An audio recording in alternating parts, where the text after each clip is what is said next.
So hi guys, I just want to share to you my motovlogging setup.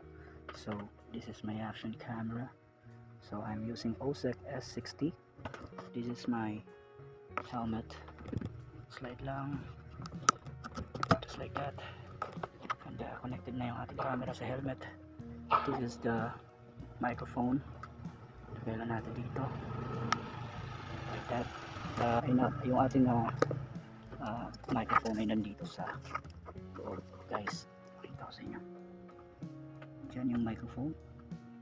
Tapos nilagyan natin ng DIY chain curtain. DIY lang yan para hindi pumasok yung hangin dito sa loob sa microphone. Ganyan siya.